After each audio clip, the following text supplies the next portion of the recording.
All right. Well, I got the Kelly KBS-X working. It's definitely more of a challenge than just the no-name Chinese.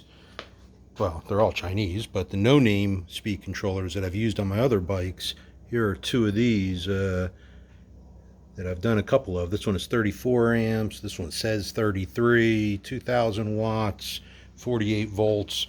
But I went for the Kelly this time because I got this bad boy, this Eon battery pack with Tesla cells. So that should be able to put out, 50 amps easily, which with 50 volts, 2,500 watts, we're talking a good power jump over the 30 amp models there with the orange batteries. So the wiring this thing up is, yeah, like I said, a little bit of a more of a challenge because you got the Hall sensor wires coming from the motor.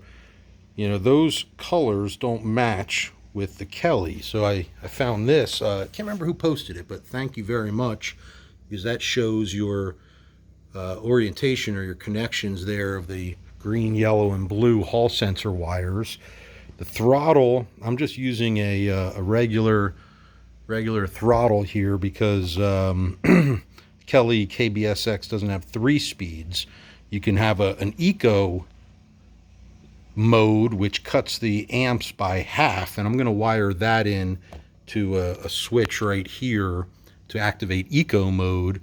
But right now it's just a straight 5-volt ground and your signal going from about 1 to 4 volts depending on your throttle opening.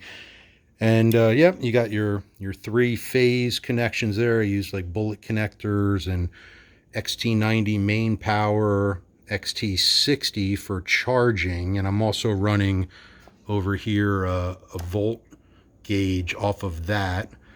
And then the main power switch I've got, I don't know if you can see that, but that turns on the Kelly. And now the settings in the programming, right now I don't have you have to buy this USB connection. Kelly gives you this one, and then you open up their programming screen. I'll take screenshots of all the settings I have. I may need to go in and tweak some of those after the first ride, but the throttle now works.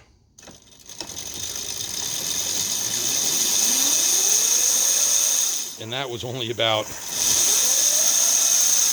maybe half throttle. The back wheel's a little bit out of balance, or it's vibrating there. Maybe after the first ride it'll seat better and smooth out. And I've also noticed that the tensioner bearings are shot. Those are graunchy, so I'm probably gonna have to get new tensioner bearings. But I did put new bearings in the back, a new free wheel, so no regen on this, new bearings in the front. And yeah, right now I'm just happy it worked. There was one setting on the where is it here? The forward switch has to be disabled. Sometimes, I don't know if that was default enable or I did it, but there's a bunch of pages here. I'll take screenshots because I did have to change a few things. And then when you close it and write it, it works. So yeah, so we're just about time now to just tidy up this wiring a little bit, and she'll be ready for her first drive.